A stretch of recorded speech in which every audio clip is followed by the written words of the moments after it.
Ito ang tandaan mo, Kapitan Ramil. Kahit na ano ang gawin ninyo ni Don Fabian, hindi ko hayaan na makuha ninyo ang lupain at palayan na gusto ninyo. Hindi ako natatakot sa iyo, Rodolfo. Babalikan kita. Babalikan ko kayong lahat. Pagsisisihan ninyo ang ginawa niyong ito sa akin. Magsisisi kayo! Tama nga ako na isa kang aswang, Don Fabian. Kaya ba ang lakas ng loob mo para takutin ako at ang aking mga kasama? Tumungo ka sa aking pamamahay, Rodolfo. Kung gusto mo mabawi ang mag-ina mo, dalhin mo ang mga dokumento ng lupain ninyo!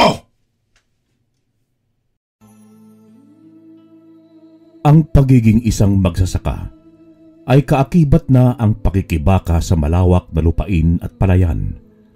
Ang pagsasaka ang pangunahing ikinabubuhay para may makain ang kanilang mga pamilya. Ang lupa ay napakahalaga sa kanila. Handa nilang ipaglaban ang kanilang karapatan kung sakali mang kasakiman ang maghahari at tangkaing kunin ito mula sa kanila.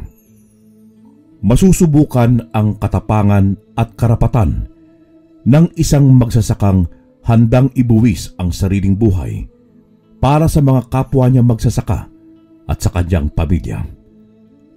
Ngunit paano kung ang sarili niyang pamilya ang malagay sa kapahamakan? Handa niya kayang talikuran ang kanyang ipinaglalaban? Isang mapagpalang araw po, Karine. Maririnig na naman namin ang inyong kahangahangang pagganap at pagsasabuhay ng aking kwento ngayong araw. Talagang kahanga-hanga ang iyong pagbibigay buhay sa mga kwentong aking napakinggan sa channel na ito. Itago niyo na lamang ako sa pangalang Rodolfo. Nasa 73 taong gulang na ako. Ang kwentong aking ibabahagi sa inyo ay nangyari noong taong 1976. Isa ito sa mga karanasan ko na nakatatak na sa aking isipan at kahit na kailan ay hinding-hindi ko makakalimutan. Nakatira ako sa isang bayan ng Negros. Masagana sa mga tanim na gulay at prutas ang aming baryo. Bukod sa mga gulay na tanim namin ng aking mga kabaryo, ay mayroon din kaming malawak na palayang tinatamnan. Pagmamay-ari ito ng aming baryo, kaya lahat ng mga kabaryo ko ay dito umaasa para mabuhay. Magkakasundo ang mga tao sa aming baryo, nagtutulungan, nagbabayanihan at may respeto sa isa't isa. Parang magpapamilya na kaming lahat at magkasangga sa hirap man o ginhawa. Kaya't maraming naiinggit sa samahan namin at sa malawak na palayan na pag-aari ng aming baryo. May mga ilang tao na rin ang nagtangkang kunin ang palayan mula sa amin, pero ipinaglaban namin ito at hindi ibinibigay. Sa huli, sumusuko na lamang ang mga ito sa pag-angkin ng aming lupain dahil wala rin naman silang kasulatan at dokumento para kunin sa amin ang naturang lupa. Bukod sa may masaya at mabait na mga kabaryo, ay mayroon din akong butihing asawa na itago ko na lamang sa pangalang Lina at mabait na anak na itago ko na lamang sa pangalang Aldo. Kasama rin namin sa aming munting bahay si Tata Juan na siyang gabay at nagtuturo sa akin kung paano ang makipaglaban at gamitin ang aking agimat mula sa isang balaw. Kaibigan siya ng aking ama at siya rin ang nagsanay rito upang maging isang malakas na antingero. Simula nang pumanaw ang aking ama, ay sa akin na hinabilin ang agimat ng kalabaw. Isa yung ngipin ng kalabaw na siyang alaga raw ng pinakalolo sa tuhod ni Tata Juan. Pinagpasapasahan daw yon sa mahabang panahon hanggang sa napunta sa aking ama at sa akin ipinamana. Hindi raw namana ni Tata Juan ang agimat dahil ayaw niyang maging isang antingero. Mas gusto niya raw ang maging gabay na lamang. Kaya raw kinausap ni Tata Juan ang kanyang ama na ipasa ang agimat ng kalabaw kay tatay na siyang may interes daw sa pagiging antingero. Wala na rin daw magawa ang tatay ni Tatay Juan kundi sundin ang kanyang kahilingan. Simula raw noon, siya na ang gabay ni tatay sa pakikipaglaban sa mga aswang at sa mga taong may masasamang loob. Marami na raw silang pinagsamahan ni tatay na laban na siyang nagpatibay ng kanilang pagkakaibigan sa isa't isa. Kaya nga lang, humina si tatay dahil sa malubhang karamdaman na hindi malaman kung anong pinagmulan. Kinakailangan daw na iwan sa kanya ni tatay ang agimat ng kalabaw para sa paglaki ko'y ibibigay yon sa akin. Kaya naman noong pagtungtong ko sa aking tamang edad, ay sinabi sa akin lahat ni Tata Juan. Binigay niya sa akin ang agimat ng kalabaw at sinanay niya ako sa pakikipaglaban. Yun na rin ang simula ng pagtupad ko sa aking tungkulin bilang isang antingero. Ngunit ang pagkatao kong yon ay nanatiling isang lihim at tanging si Tata Juan at ang aking asawa na si Lina ang tanging nakakaalam. Pinakaiingatan namin na hindi malaman yon ng iba, lalong-lalo na ang tungkol sa agimat ng kalabaw. Dahil kapag nangyari yon, magkakaroon ng ideya ang mga masasamang nilalang tulad ng aswang at ang may masamang budhi ng mga tao na kunin ang agimat sa akin at ako ay paslangin. Pinangako sa akin ni Tata Juan na gagawin niya ang lahat para daw matulungan ako at maprotektahan ang aking pamilya mula sa panganib. Isang umaga ay naabutan ko si Tata Juan na nakaupo sa ilalim ng puno ng duhat habang humihigop ng kape. Lumapit ako sa kanya at napansin kong malalim ang kanyang iniisip. Nitong mga nakaraang araw ay pansin ko ang ganong kilos niya na mas nagpapaalala sa akin. Tata Juan, ayos lang ho ba kayo? Napansin ko kasi nitong mga nakaraang araw na parang ang lalim ng iniisip nyo. Nako, wala bata. Iniisip ko lang kung paano natin mapaparami ang ani sa ating palayan. Marami na naman ang mga peste at kinakain ng palay. Nako, huwag kayong mag-alala, Tata Juan. Pag-uusapan natin yan mamaya kasama ang mga kabaryo nang makaisip tayo ng magandang solusyon para dyan. Maswerte ang buong baryo sa Rodolfo. Handa mo silang ipagtanggol oras na malagay ang buhay nila sa panganib. Inaway, ipagpatuloy mo yung kabutihang ginagawa mo kahit hindi mo na kailangan ng gabay ko. Tata naman, bakit naman kayo ganyan magsalita? Para naman kayo namamaalam. Aalis ho ba kayo? Ayaw niyo na ho bang maging gabay ko? Hindi sa ganoon, bata. Ang sa akin lang ay talagang matanda na ako. Isa pa'y naituro ko na sa iyo ang lahat. Wala na akong dapat pang ituro sa iyo. Kayang-kaya mo na kahit wala na ako. Kahit na, kailangan pa rin kita, Tata Juan. May mga bagay pa rin akong hindi pa nalalaman at kailangan ko ng gabay mo. Kaya't pakiusap, huwag kang magsalita ng ganyan. Lumapit ako kay Tata Juan, saka naupo sa kanyang tabi. Inakbayan ko siya at tinapik sa kanyang balikat. Umiling na lamang siya sa akin at humigop sa kanyang tasa na may kape. Pagkatapos ng pag-uusap naming dalawa, ay pumasok na rin kami sa loob ng bahay para maghanda. May usapan kasi ang lahat ng magsasaka sa aming baryo na magkikita kaming lahat sa palayan para tingnan kung gaano karami ang napesting mga palay. Nagpaalam naman ako sa aking butihing asawa na paalis na rin para ihatid ang aming anak sa eskwelahan. Pinabaunan niya kaming dalawa ni Tatawan ng tanghalian sa isang maliit na bayong. Nagpasalamat naman ako sa aking asawa bago ko siya halikan sa kanyang noo. Bumaling naman ako sa aking anak na si Aldo bago ko ito sinabihan na mag-aral ng mabuti. Binalingan ko ang aking asawa na si Dina at sinabihan kong mag-iingat silang dalawa ni Aldo patungong eskwelahan. Tumango naman siya at ngumiti sa akin.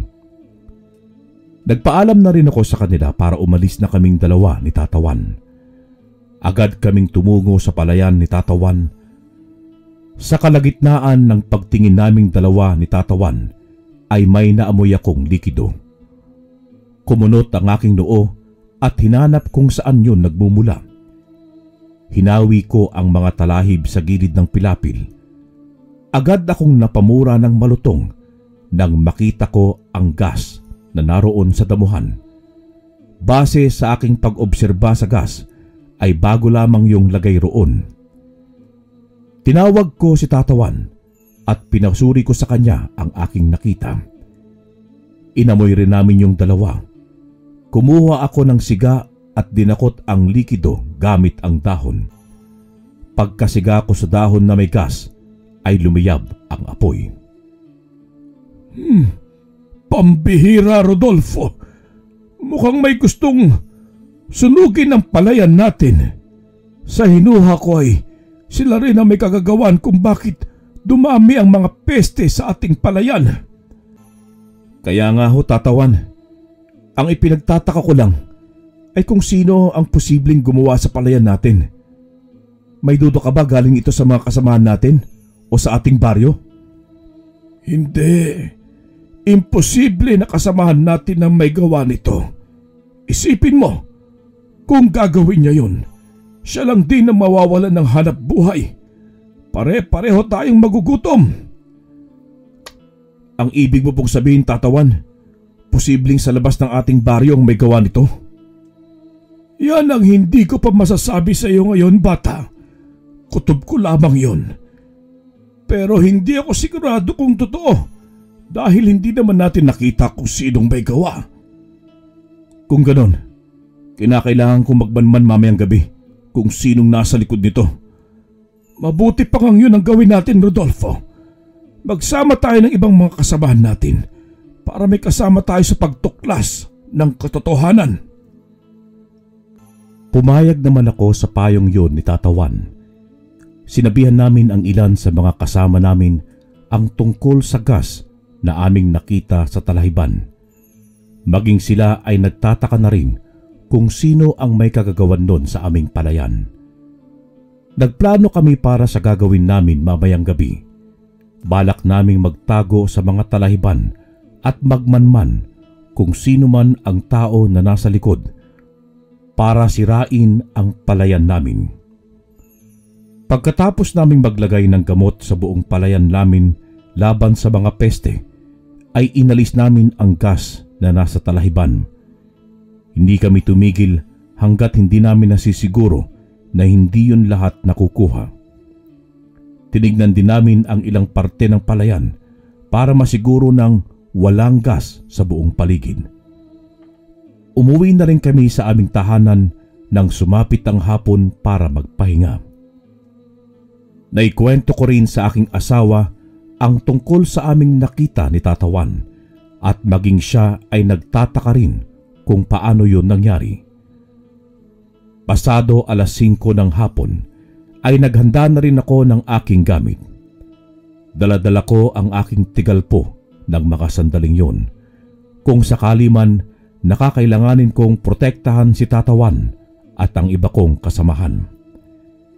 Kahit na may agimat ako ng kalabaw at may kakayahan akong sumuntok at sumipa ng malakas, kakailanganin ko pa rin yun sakaling maging komplikado ang sitwasyon. Nagpaalam na rin kaming dalawa ni Tatawan sa aking asawa at sa aking anak na si Aldo. Pinag-iingat ko silang dalawa at mahigpit na binilinan na huwag silang lalabas ng bahay hanggat hindi kami dumarating. Huwag na huwag kayo magbubukas ng pinto, ha, sa hindi nyo kilala. At mag-iingat kahit kilala ninyo. Isa na yung mga bintana at pinto, Lina. Maglagay ka ng mga pangontra para sa masamang nilalang sa bawat sulok ng ating bahay. Tumango si Lina sa bilin kong yon bago kami tuluyang umalis na dalawa ni Tata Juan. Pagdating namin sa palayan ay nakapwesto na rin kaming dalawa at ng iba pang mga magsasaka sa talahiban para magtago. Ang iba naman ay nasa ibabaw ng mga punong kahoy. Habang nakadapa sa damuhan, ay pinatalas ko ang aking paningin at maging ang aking pandinig. Lahat kami ay nakabantay at sa bawat segundo at minutong pumapatak ay mas lalo lamang sumiklab ang init sa aking katawan ng mga sandaling yun. Ilang sandali pa'y nakarinig kami ng boses na nagbubulungan na patungo sa aming palayan. May dala silang siga na napakalakas ng apoy. Narinig namin silang nag-uusap at nagbabangayan kung itutuloy ba nila ang pagsunog sa aming palayan o hindi na. Tinignan ko si Tata Juan na nasa tabi ko lang. Pinigilan ko siya nang akma na sana siyang lalabas para pigilan ang dalawang lalaking hindi pa namin nakikilala. Sumenyas ako sa aking mga kasama na manatili muna sila sa kanilang mga pwesto at huwag gumawa ng kahit anong ingay o kahit anong pagkilos. Ako naman ay unti-unting gumapang patungo sa kinaroroonan ng dalawang lalaking nagtatalo pa rin. Akma na sanang ihahagis ng lalaki ang siga na may apoy sa aming palayan nang bigla ko siyang sakyan sa kanyang likuran at batukan. Ang isa naman ay tatakbo na sana nang sipain ko siya ng malakas dahilan para tumilapon siya sa kakahuyan sa hindi kalayuan at nawalan ng malay. Sa mga sandaling yun ay tinawag ko na rin ang aking mga kasamahan. Sinabihan ko silang maglibot sa buong paligid para siguraduhin na wala ng ibang kasamahan ang dalawang lalaki. Pinatay naman namin ni Tata Juan ang apoy na nagkalat sa talahiban bago pa nito tuluyang lamunin ang buong palayan. Noong masiguro namin na wala ay agad naming kinaladkad ang dalawang lalaki patungo sa aming munting kubo na naroon sa gubat. Ang hindi gaanong kalaking kubo na yon ay ang pahingahan namin sa tuwing tapos na kaming magtanim ng palay o kaya ay ang mag-ani. Pagdating sa liwanag, ay doon namin nakilala ang isa na nasa kabilang baryo nakatira at ang isa naman ay ang mahigpit na tanod ni Kapitan Ramil. Tinali namin ang dalawang lalaki. Sinabuyan ito ng isa sa mga kasama namin ng tubig dahilan para magkaroon ng mga ito ng malay. Puno ng pagtataka ang ipinukul ko sa dalawang lalaki habang pinag-iisipan ko kung anong mapapala nila kung natuloy ang kanilang plano. Napaisip din ako noon kung ano ang nag-udyok sa mga ito para gawin yon sa amin. Nang mahimasmasan ang dalawang lalaki ay nagulat sila nang ako na ang kanilang kaharap kasama si Tata Juan at ang ilang magsasaka. Nabanaag ko sa kanilang mga mata ang pagtataka at takot. Hoy! Kayong dalawa! Bakit gusto niyong sunugin ang palayan namin, ha? Anong mapapala ninyo kung gawin ninyo ang bagay na yon? Sa tingin ko, may nag-utos sa inyong dalawa para gawin ito. Umiling ang dalawang lalaki na para bang takot na takot. Nilapitan ko sila at tinignan sa kanilang mga mata. Kinuha ko ang punyal na inabot sa akin ni Tata Juan. Kinuha ko yon para takutin lamang ang dalawang lalaki para magsalita ang mga ito ng totoo. Hindi dahil gusto ko silang patayin. Takot na takot sila at nanginginig nang itutok ko sa kanila ang dulo ng punyal. Nanginig ang panga ng tanod ni Kapitan Ramil. Tumungo sa likuran nila si Tata Juan at hinila nito ang kanilang mga buhok upang tumingala silang dalawa. Mga kasama, Ano sa tingin niyo ang gagawin ko sa kanila? Turuan dapat ng leksyon ng mga ito para magtanda. Hindi dapat nila sinasabotahe ang palayan na ikinabubuhay natin. Sumang-ayon naman ang mga kasama kong magsasaka na mas lalong nagpatakot sa dalawang lalaki. Agad na nagmakaawa ang tanod ni Kapitan Ramil. Nakita ko pang siniko ito ng lalaking nasa kabilang baryo para patahimikin, ngunit hindi na nito napigilan ang isa. Parang awa mo na. Huwag mo akong patayin, Rodolfo.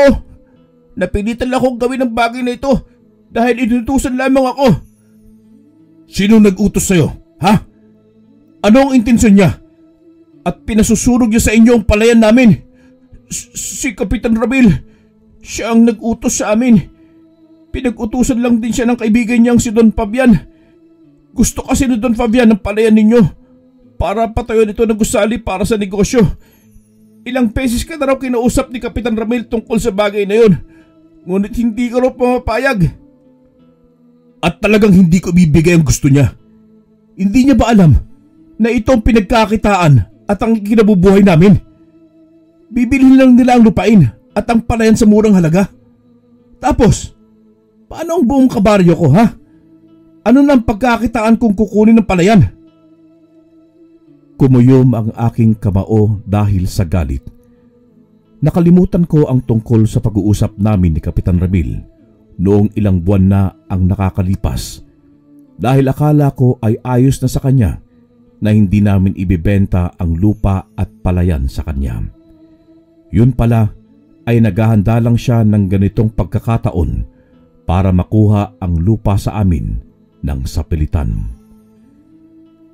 Napatingin ako kay Tatawan at sa aking mga kasama. Tinatanong nila kung ano ang dapat naming gawin para pigilan si Kapitan Ramil at Don Fabian sa kanilang plano. Sinabi ko naman sa kanila na ako na ang bahalang kumausap kay Kapitan Ramil at kay Don Fabian.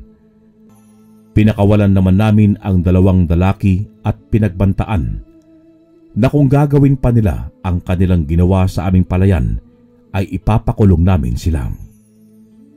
Kinabukasan ay naghanda ako para tumungo sa barangay hall para kausapin ko si Kapitan Ramil. Sumama naman sa akin si Tatawan at ang ilan kong kasamahang magsasaka. Pagdating namin sa barangay hall ay naabutan namin si Kapitan Ramil na kausap si Don Fabian. Nagulat silang dalawa nang makita kaming dumating ng umagang yon. Tumayo si Kapitan Ramil para batiin kami, ngunit hindi namin siya binati pabalik. Titig na titig naman sa akin si Don Fabian na para bang may galit siyang kinikimkim para sa akin. Inalis ko ang aking paningin sa kanya at bumaling ako kay Kapitan Ramil. Kapitan, pasensya na kung pumunta kami rito nang walang pasabi. May problema kasi kaming nalaman sa palayan namin eh. Nahuli namin ang dalawang lalaking nagtangkang susunugin sana ang palayan namin. Mabuti na lamang, naabutan namin sila. Nalaman ko ng isa ron ay ang tanod mo. Ay, sigurado ka ba sa sinasabi mo, Rodolfo? Ano naman ang kinalaman ng tanod ko sa pagtangkang sunugin ng palayan ninyo? Kung may kinalaman man dyan ang tanod na yon, wala akong kinalaman dyan. Bakit, Kapitan? Hanggang ngayon ba'y itatanggi mo ang pag-utos sa kanila? Huwag ka nang tumanggi, Kapitan. Nasabi na ng mga inutusan mo sa akin ang plano ninyo ni Don Fabian. Kaya ba siya naririto ngayon para tanungin ka kung tagumpay ang plano ninyo? Ay ano bang pinagsasabi mo, Rodolfo? Masama ang magbintang na walang ebidensya. Paano mo mapapatunayan na ako nga at si Don Fabian ang nag-utos sa dalawang lalaking yon? Aber? Wala man akong ebidensya, pero marami akong testigo. Kasama na ang mga lalaking inutusan mo. Gulat na gulat si Kapitan Ramil nang makita niya ang dalawang lalaking nahuli naming kagabi na dumating ng mga sandaling yon. Galit na bumaling siya sa dalawa at sinigawan ang mga ito. Tinatakot niya na huwag magsalita pero hindi niya yon pinahalata sa amin. Tumayo ako at lumapit sa dalawang lalaki at inakbayan sila sa kanilang mga balikat. Pinisil ko sila ng mariin sa kanilang buto. Narinig ko silang napadaing. Naramdaman ko rin ang panginginig nila. Pasensya na, Kapitan, pero mas pipili namin magsabi ng katotohanan. Totoo naman talaga na ikaw ang nag-utos sa amin na para sunugin ng palayan na pagmamayari nila Rodolfo. Nang sa gayon magtagumpay ang plano ninyo ni Don Fabian. Sa inis at galit ni Kapitan Ramil, nang marinig ang sinabi ng tanod, ay sinuntok niya ito. Akma niya sana itong susuntukin nang humarang ako at pinigilan siya. Ito ang tandaan mo, Kapitan Ramil. Huwag kang patawa, Rodolfo. Wala kang magagawa kapag gugustuhin kong makuha ang lupain ninyo. Kaya kung ako sa'yo, huwag ka nang magmatigas. Ibenta na ninyo sa akin ang lupa. Nang sa ganun masaya tayong lahat. Kahit na ano man ang pilit o gawin mo, hindi magbabago ang desisyon namin, Don Fabian. Gawin mo ang gusto mong gawin. Pero tandaan mo, sisiguraduhin kong hindi ka magtatagumpay. Tinignan ko sila ng masama ni Kapitan Ramil bago namin nilisan ang barangay hall. Bumalik naman kami sa aming baryo at tinawag ko lahat ng aking mga kabaryo. Sinabi ko sa kanila ang maaaring mangyari sa mga susunod na araw. Sinabihan ko sila na maging handa sa kahit anong oras dahil hindi namin alam kung ano ang susunod na hakbang na gagawin ni Don Fabian at Kapitan Ramil. Sumunod naman sa akin silang lahat. Pagka-uwi sa bahay ay agad akong kinausap ni Tata Juan. Sigurado ka ba sa iyong plano, Rodolfo? Alam ko na, hindi basta-bastang kalaban si Don Fabian at Kapitan Ramil. Siguradong dadaanin nila tayo sa dahas. Handa ako sa bagay na yung Tata Juan. Handa rin akong protektahan ang buong baryo natin laban sa kanila. Alam kong gagawin mo ang bagay na yan, pero hindi tayo sigurado na walang mapapahamak. Sana'y maging handa ka. Tumango ako sa payong yun ni Tata Juan at pinag-isipan naming mabuti kung paano namin mapipigilan sina Kapitan Ramil. Araw-araw ay may nagbabantay sa aming lupain sa bukid at maging sa palayan para lamang makasiguro na walang susunod na hakbang na gawin si Don Fabian at Kapitan Ramil. Dumaan ang ilang mga araw na walang kakaibang pangyayari. Ngunit hindi kami nagpakampante roon dahil alam kong may pinaplano na naman ang dalawa laban sa amin. Isang hapon, nagulat na lamang ako nang dumating sa aking tahanan ang isa sa mga kasamahan naming magsasaka. Hingal na hingal ito at tinatawag ako. Lumabas ako ng bahay at hinarap ko ang lalaki. Ganon na lamang ang gulat ko nang makita siya na puro pasa. Sinabi niya sa akin na may mga kalalakihan daw na tubungo sa aming palayan at inisa-isa silang binugbog. Tinawag ko si Tata Juan at sinabihan siyang bantayan ng aking mag-ina at tutungo lamang ako sa palayan. Sumunod naman si Tata Juan sa akin at sinabihan akong mag-iingat.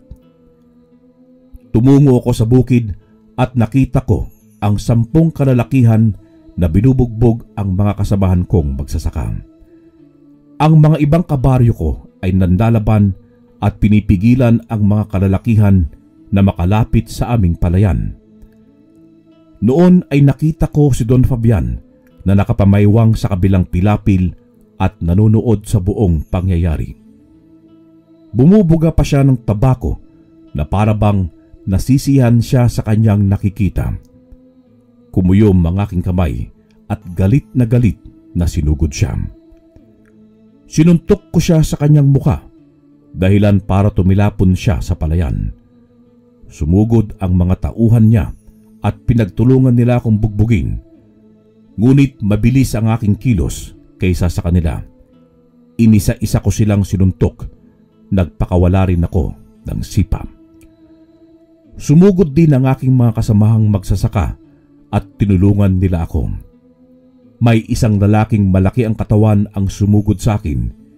Hinambalos ako nito ng dala niyang kahoy, pero nabali lamang yun nang tumama sa aking balikat. Nanlilisik ang aking mga matang tumingin sa kanya.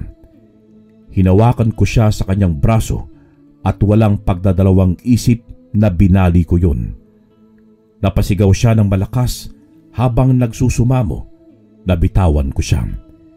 Binalibag ko siya sa pilapil para pakawalan. Tiningnan ko ang mga tauhan ni Don Fabian at ang lahat ng mga ito ay nakahandusay sa damuhan at maging sa aming palayan. Tumango ako sa aking mga kasamang magsasaka bago ako tumungo sa kinaroroonan ni Don Fabian na noon ay nakaakyat na sa pilapil.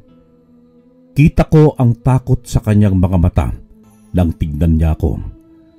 Bakas na bakas pa ang pasa sa kanyang kaliwang mata gawa ng aking pagkakasundok. Ito ang tandaan mo, Don Fabian. Huwag na huwag mong kakantiin ang mga kasabahan ko at ang lupain namin. Kung hindi lang yan ang aabutin mo sa akin. Hindi ako natatakot sa iyo, Rodolfo.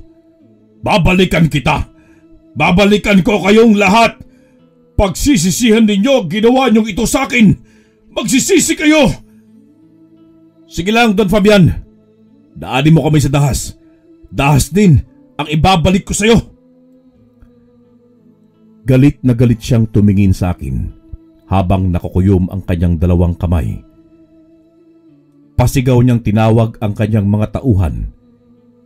Isang mabangis na tingin ang binigay niya sa akin bago niya nilisan ang aming lupain kasama ang kanyang mga tauhan. Noong nakalayo na sila, ay saka ko na lamang binalingan ang mga kasamahan kong magsasaka. Ang ilan sa kanila ay nabugbog ng sobra at ang ilan naman ay kaunti lang ang galos na natamo. Nagtungo kami sa kubo para gamutin ang kanilang mga pasa at sugat. Sa mga sandaling yon, hindi maiwasan ng aking mga kasama ang mag-alala para sa aming kapakanan. Gustuhin man nilang lumaban, ngunit wala raw silang magagawa sa sandaling gumawa ng karumal-dumal si Don Fabian. Tanging tabak lamang daw ang kanilang panlaban sa lalaki at wala yung laban kung gagamit ng baril ang mga tauhan ni Don Fabian. Napaisip ako ng mga sandaling yon sa sinabi ng aking kabaryo. Maging ako ay nag-alala para sa kanilang lahat. Sinabihan ko ang aking mga kasama nun na umuwi na sila sa kanila at huwag na munang tutungo sa bukid. Sinabi ko sa kanila na ako na ang bahalang gumawa ng paraan kung paano ko pipigilan si Don Fabian at Kapitan Ramil sa kanilang masamang balak. Umuwi ako sa amin at sinabi ko sa aking asawa at kay Tatawan ang buong nangyari. Maging sila ay nag-aalala sa magiging resulta ng paglaban namin kay Don Fabian. Huwag kang mag-alala, Rodolfo. Hindi ka pababayaan ng iyong agimat. Poprotektahan ka nito. Gagawin natin ang lahat para hindi madamay ang ating mga kabaryo. Nais kong labanan si Don Fabian at Kapitan Ramil, Tatawan. Ngunit nag-aalala ako sa maaari nilang gawin. Baka malingat lamang ako at madamay ang buong baryo. Kailangan nating ibigay alam ito sa munisipyo bukas. Kung dadaanin tayo sa dahas, ay mas mabuti nang may laban tayo. Tumango ako sa sinabing yon ni Tatawan. Mas mainam ang kanyang naisip dahil siguradong may laban kami sa oras na may mangyaring masama. Sa kalagitnaan ng aking pagpapahinga ng gabing yon, ay bigla na lamang akong nakarinig ng munting kaluskos sa labas ng aming tahanan. Naramdaman ko ang pag-iinit ng aking agimat. Napatingin ako kay Tatawan na noon ay nakatingin din siya sa akin. Tinanguan ko siya. Tinignan ko ang aking asawa na si Lina at ang aking anak na si Aldo. Huwag kayong hihiwalay kay Tatawan. Manatili kayo sa tabi niya. Mukhang may hindi tayo inaasahang bisita. Ako lang bahala sa mag-ina mo, bata. Tawagin mo lang ako kapag kailangan mo ng tulong. Sige po, Tatawan. Tumayo ako mula sa aking pagkakaupo at kinuha ang tigalpong nakasabit sa dingding. Kinuha ko rin ang maliit na punyal at sinabit ko yon sa aking baywang. Binilinan ko pa muna sila Tatawan na isara ang mga bintana at pinto kapag nakalabas na ako. Pagdating ko sa labas ng aming tahanan ay hindi ko inaasahan ang sumalubong sa akin. Si Don Fabian ay naroon sa labas at may mga kasama siyang 5 kalalakihan. Nakangisi siya habang mapupula ang kanyang mga nanlilisik na mga mata. Napangiti ako dahil hindi ako nagkamali sa aking hinala. Tama nga ang pag-iinit ng aking agimat sa tuwing kaharap ko siya. Tama nga ako. Isa kang aswang, Don Fabian. Kaya ba ang lakas ng loob mo para takutin ako at ang aking mga kasama? Pasensya ka na, Rodolfo, kung hindi ko agad nasabi sa'yo. Hindi na yon sorpresa pa. Bakit ka napalito ngayong gabi, Don Fabian? Anong sadya mo? Papatayin mo ba ako? Parang ganun na nga. Pero alam kong hindi yun magiging madali dahil ramdam kong may kakaibang enerhiyang nagbumula sa'yo. Alam kong may tangan ka at napatunayan ko yun kaninang hapon nang suntukin mo ko ng malakas. Ang ordinaryong tao ay hindi ganong kalakas sumuntok at sumipa. Kung ganon, ay alam na pala natin ang lihim sa isa't isa. Pero hindi ko pa rin ibibigay sa iyong lupa, Don Fabian. Alam ko naman yun, Rodolfo. Kaya nga ako naririto ngayong gabi para bigyan ka ng babala at nang makapag-isip ka rin ng masinsinan. Hindi ko na kailangan mag-isip pa, Don Fabian. Hindi na magbabago ang isip ko. Tingnan natin! Ngumisi sa akin lalo si Don Fabian. Nanlilisik ang kanyang mga matang nakatingin sa akin. Itinaas niya ang kanyang 2 kamay sa ere. Napakahaba ng kanyang mga kuko at nangingitim ang kanyang balat. Mga katangian na nagpapatunay na aswang nga siya. Sinenyasan niya ang kanyang mga tauhan na atakihin ako. Hindi ko alam kung ano ang kanyang gagawin sa aming lupain at gustong gusto niya yung makuha. Wala rin akong nabalitaan sa aking mga kabaryo. Ang tanging nalalaman lang namin ay gusto itong pagtayuan ng gusali ni Don Fabian para sa kanyang negosyo. Ngunit sa mga sandaling yun, alam ko na isa siyang aswang. Malabong negosyo ang kanyang ipapatayo. Mabilis na kumilos ang kanyang mga kampon na aswang at sinugod nila ako ng sabay-sabay. Tiningnan ko si Don Fabian at bigla na lamang siyang naglaho na parang bula sa kadiliman. Hindi ko siya masundan sapagkat nakapalibot sa akin ang 5 aswang na kanyang tauhan. Sa tuwing kikilos ako ay saka naman sila susugod. Humugot ako ng lakas at pinagsisipa ko sila sa kanilang katawan at muka. Subalit, sinusubukan pa rin nilang bumangon at labanan ako ng sabay-sabay. Nagpakawala sila ng suntok at sipa, pero nasasalag ko naman yun. Kinalmot ako ng isa at ibinaon naman ng isa ang kanyang mahahabang kuko sa aking braso. Hinatak ko ang isang lalaki at malakas ko siyang ibinalibag patungo sa kakahuyan. Ang isa naman ay sinipa ko sa binti at binali ang kanyang liig. Kinuha ko ang aking punyal na tanso sa aking baywang at mabilis ko yung itinarak sa dibdib ng isa pang lalaki. 3 na ang aking napatumba at 2 na lamang ang natitira. Bigla akong nakarinig ng sigaw mula sa loob ng aking bahay. Sigaw yon ng aking asawa at ng aking anak. Tinulak ko ng malakas ang isang aswang at sinipa ang isa. Dali-dali akong pumasok sa bahay at naabutan ko si Tatang Juan na nakahandusay sa sahig. Duguan siya at hinahabol ang hininga. Napatingin ako kay Don Juan habang hawak-hawak niya ang aking asawa sa leeg at hawak naman sa braso ang aking anak. Ngumisi siya sa akin, sa kanya ako tinaasan ng kilay. Tumungo ka sa aking pamamahay, Rodolfo. Kung gusto mong mabawi ang mag-ina mo, dalhin mo ang dokumento ng lupain ninyo. Kung hindi, papatayin ko silang dalawa. Ano ba ang mas pipiliin mo, Rodolfo? Hayop ka! Bitawan mo mag-ina ko, Don Fabian! Harapin mo ako! Huwag kang duwag! Huwag ka rin magtatago sa likuran ng mga taong sa tingin mo ay kaya mo! Hindi ko makukuha ang gusto ko kung hindi ko gagamitin ang utak ko, Rodolfo. Pasensya ka na. Ito ang alam kong paraan para mapasa kamay ko ang lupain na tagbalayan ninyo. Hindi mo na kailangan pang idamay ang mag-ina ko. Kapag may mangyari sa kanilang masama, pagsisisihan mo ito, Don Fabian. Tignan natin kung sino ang magsisisi sa bandang huli. Ang usapan natin, Rodolfo, tumungo ka sa bahay ko bukas. Dalhin mo ang mga dokumento ng lupain kung gusto mo pang mabawi ang mag-ina mo ng buhay. Kinapa ko ang tigalpo sa aking bulsa. Kinuha ko yun.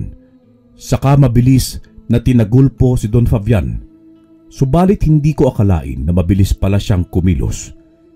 Natagpuan ko na lamang na nasa labas siya ng bahay habang daladala ang aking mag-ina. Hinabol ko pa silang tatlo sa labas hanggang sa kakahuyan, ngunit naglaho na lamang sila sa dilim. Rinig na rinig ko ang halakhak ni Don Fabian na namayani sa buong kagubatan. Galit kong sinuntok ang lupa. May agimat man akong taglay, ngunit hindi ko man lang nagawang protektahan ng aking mag-ina. Tumayo ako mula sa pagkakalhod sa lupa at bumalik ako sa bahay nang maalala ko ang kalagayan ni Tata Juan. Pagdating ko sa loob, ay naabutan ko siyang nagpupumilit na tumayo. Agad ko siyang dinaluhan. Kita ko ang pagdaloy ng kanyang dugo mula sa malalim niyang sugat. Inalalayan ko siya patungo sa upuan para paupuin ko siya ron. Sandali lang, Tata Juan. Gagamutin ko ang sugat mo.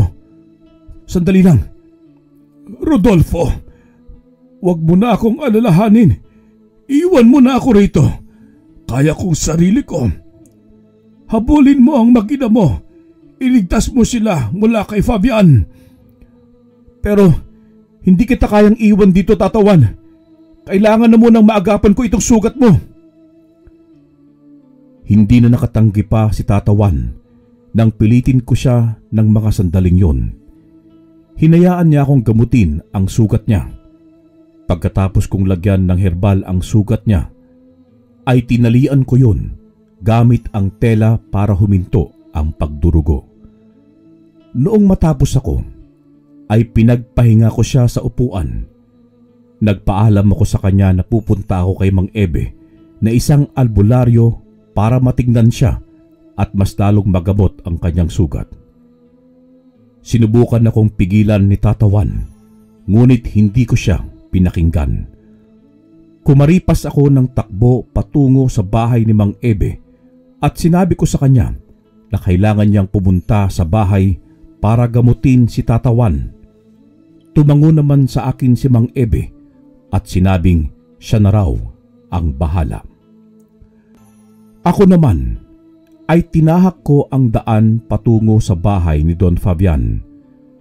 Ilang baryo pa ang aking dinaanan bago ako nakarating sa malaki nilang bahay na gawa sa bato. Agad akong nagkubli sa isang puno nang mapansin ko ang ilang mga bantay sa labas ng narangkahan. Nasa 5 ang mga bantay sa labas. Tahimik akong umakyat ng puno para masilip ko ang loob ng bahay nila Don Fabian. Hinanap ng aking mga mata kung saan nila dinala ang aking asawa na si Lina at ang aking anak na si Aldo. Nakita ko silang nakatali sa isang upuan sa sala ng bahay ni Don Fabian. Kinuha ko ang aking tigalpo sa aking bulsa at isa-isa kong tinira ang 5 lalaking nagbabantay sa labas. Bumaba ako ng puno at agad na pumasok sa loob ng tarangkahan. Akala ko'y kaunti lamang ang mga tauhan ni Don Fabian, pero may mga 10 pa palang nagbabantay sa loob. Tahimik akong kumilos.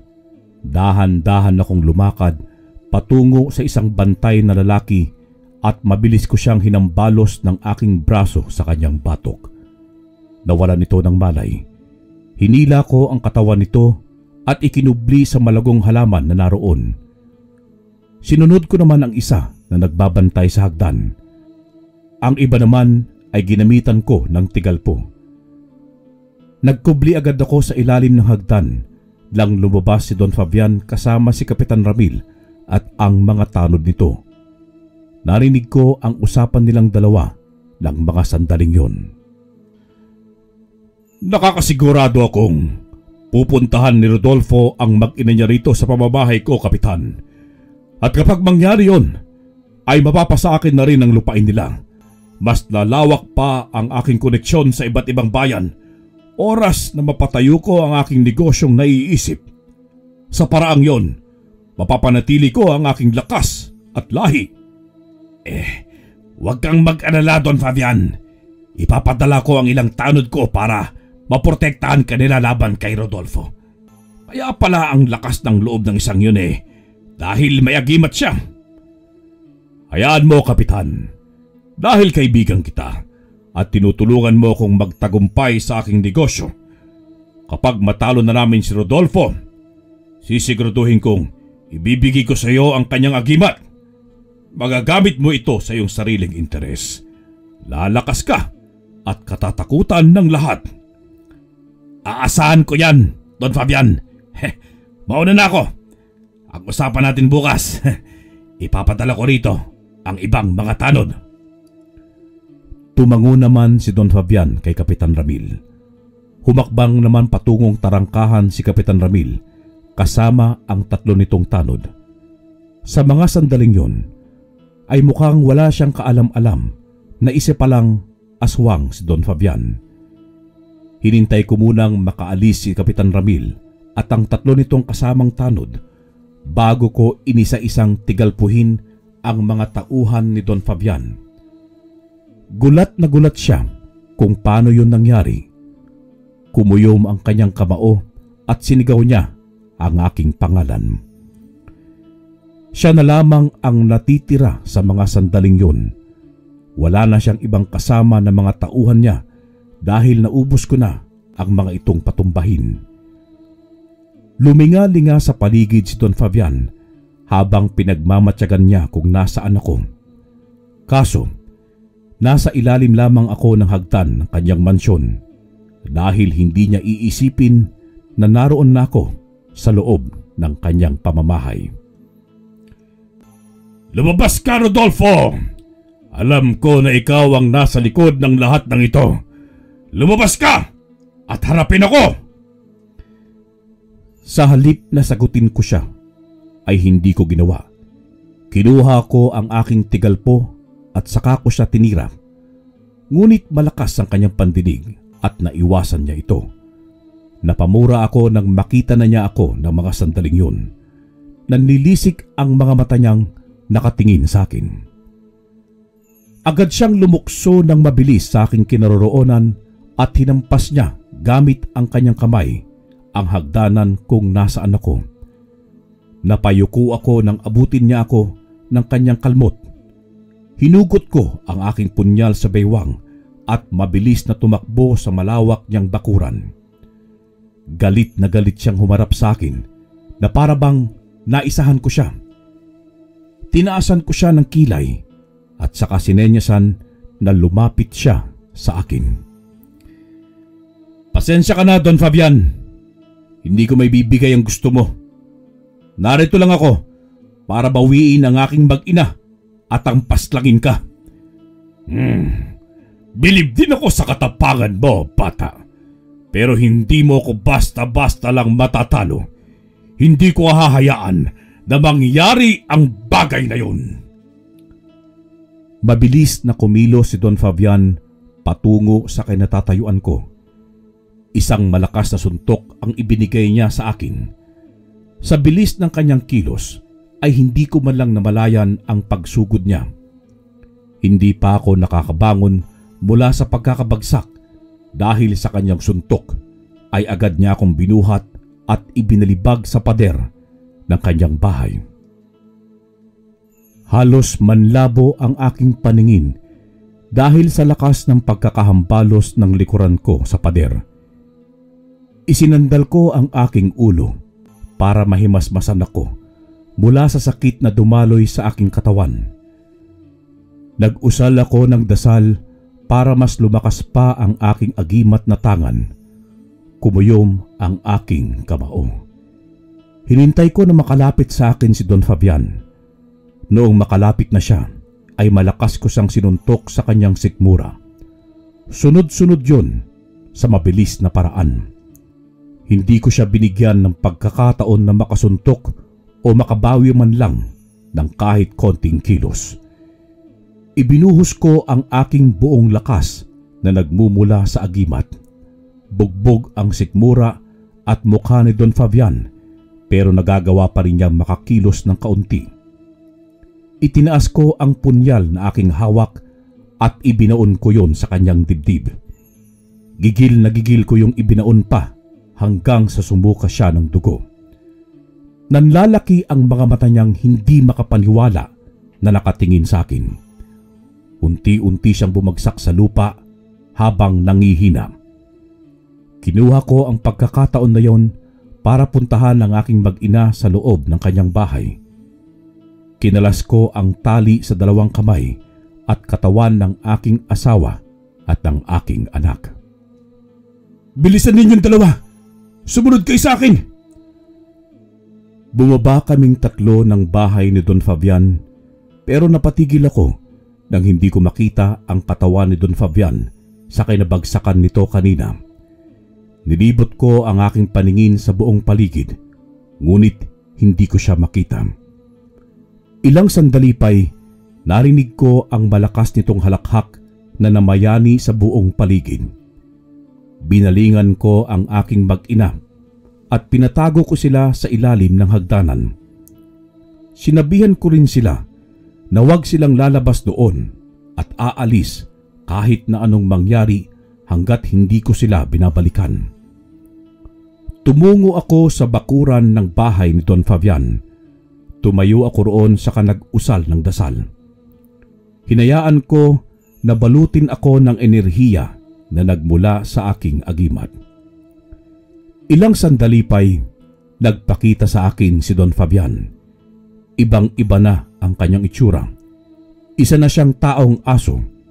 Parang isa siyang mabangis na aswang na handang pumaslang ng tao. Mabilis siyang sumugod patungo sa akin. Hindi ako umalis sa aking kinatatayuan. Hinintay ko siyang makalapit sa akin at sinalubong ko siya ng aking malakas na sipa. Noong bumagsak siya sa lupa, ay agad ko siyang sinakyan sa kanyang tiyan. Hinugot ko ang punyal na naroon pa sa kanyang dibdib. Sinaksak ko ulit siya roon. Hindi lang sa ikalawang beses, kundi marami hanggang sa mangisay siya at unti-unting nawalan ng hininga.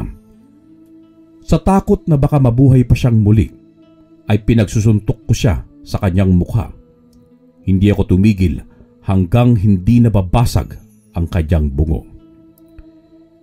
Hingal na hingal ako ng tumayo. Tinignan ko si Don Fabian na nooy wala ng buhay. Binalikan ko ang aking mag-ina sa kung saan ko sila ikinubli. Noong maayos na ang lahat, ay dinala ko na sila pauwi ng bahay. Pagdating namin sa bahay, naabutan namin si Tatawan na ginagamot ni Mang Ebe. Nakahinga ako ng malalim nang masiguro kong ligtas na kaming lahat mula sa aswang na si Don Fabian. Nasisiguro ko rin na mga sandaling yun na wala nang gagambala pa sa aming palayan at lupain. Pinagpahinga ko na muna ang aking mag-ina. Kitang-kita ko ang takot sa kanila, kaya naman niyakap ko sila ng mahigpit at sinabihan na maayos na ang lahat. Pagkatapos noon ay hinatid ko sila sa kanilang silid. Sinabi naman ng aking asawa na papatulugin niya muna ang anak naming si Aldo bago niya ako kausapin. Tumango naman ako sa kanya bilang tugon. Iniwan ko muna silang mag-ina para tumungo sa sala at kausapin si Tatawan. Natapos ko na ang lahat, Tatawan. Wala nang gagambala pa sa atin.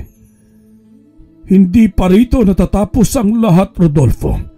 May isa pa tayong kalaban na natitira, si Kapitan Ramil. Siguradong ikaw ang pagbibintangan niya kung mabalitaan niya ang nangyari kay Don Fabian. Alam ko na mangyayari din ang bagay na yan, Tatawan. At totoo naman na akong pumaslang kay Don Fabian kung sakaling pagbintangan niya ako. Ngunit hindi mo siya pinaslang, bata. Ginawa mo lang yon para ipagtanggol mo ang sarili mo at ang iyong mag-ina. Nakahanda ako, Tatawan, kung anong susunod na mangyayari. Kung sakali man na ipakulong niya ako sa pagpatay ka kay Don Fabian, tatanggapin ko. Sisiguraduhin niya lang na hindi niya kailanman gagambalain ang baryo natin. Hindi nakapagsalita si Tatawan nang sabihin ko yon. Bumuntong hininga na lamang siya at nagkatinginan sila ni Mang Ebe. Walang sinabi si Mang Ebe sa akin noon at alam na alam niya kung ano ang pagkatao ni Don Fabian at ang pagkatao ko. Isa siyang albularyo kaya hindi na yun bago pa sa kanya. Noong matapos niyang gamutin si Tatawan ay nagpaalam na rin siya sa amin. Tinanong niya ako kung ipapagumot ko ba ang aking sugat, pero mariin akong tumanggi. Gagaling din naman yon dahil sa aking agimat. Mabagal nga lang maghilom. Nang umalis na si Mang Ebe, ay bumaling ako kay Tatawan. Puno ng pag-aalala ang mga mata niya na nakatingin sa akin. Tinapik ko siya sa kanyang balikat at saka ko siya ginitian. Kinabukasan ay kalat na ang balita sa buong nayon ang nangyari kay Don Fabian. Nangunguna si Kapitan Ramil sa pagbigay ng lamay sa pagkamatay ng Don. Labis naman ang tuwa ng aking kabaryo dahil sa wakas daw ay wala nang gagambala sa amin para kunin ang aming lupang sinasaka. Masaya naman ako sa kanila dahil kahit papaano ay naprotektahan ko sila laban sa aswang at sa sakim na si Don Fabian. Sumama ka sa akin, Rodolfo. Kinakailangan lang kitang tanungin tungkol sa pagkamatay ni Don Fabian. Sige, Kapitan Ramil, kung yun ang nararapat. Tinignan niya ako ng masama at tinaasan ng kilay. Sumunod nga ako sa kanila patungong barangay hall. Pagdating ko roon ay naroon ang 4 na pulis. Dinala nila ako sa loob at tinanong ng ilang katanungan. Hindi ko ipinagkaila ang aking pagpatay kay Don Fabian. Pinatawan ako ng kasong homicide kahit na napatunayan na ginawa ko lamang ang pagpatay kay Don Fabian dahil sa pagligtas ko sa aking mag-ina at sa aking sarili. Ilang beses ko ring ipinaglaban ang aking karapatan, ngunit mahigpit ang batas at kinakailangan kong pagbayaran ang aking pagpatay. Dahil walang sino man ang naniwala sa akin na isang aswang si Don Fabian, ngunit alam ko sa mga sandaling yon at naniniwala ako sa aking sarili na tama lamang ang aking ginawang pagpatay. Nabalitaan ko rin noon na habang nasa loob ako ng kulungan ay napaalis sa kanyang pwesto si Kapitan Ramil dahil sa mga hindi kaaya-aya niyang mga ginagawa, bukod sa pagsiserbisyo sa aming nayon at pagnanakaw sa kaban ng yaman. Pati na rin ang pang-aabuso ng kanyang kapangyarihan at pananakit sa kanyang kapwa-tao. Nakulong ako sa mahabang panahon at nabigyan naman ng parol. Nagpapasalamat ako dahil sa kabila ng karanasan kong yun, ay nabigyan pa rin ako ng pag-asang makalaya at makasama ang aking pamilya kahit sa kahuli-hulihang pagkakataon.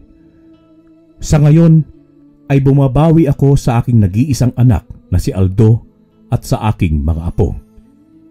Hindi ko na naabutan ang aking asawang si Lina at maging si Tatawan. Pero mananatili sila sa aking puso at ala-ala kahit ilang taon pa ang lumipas. Wakas.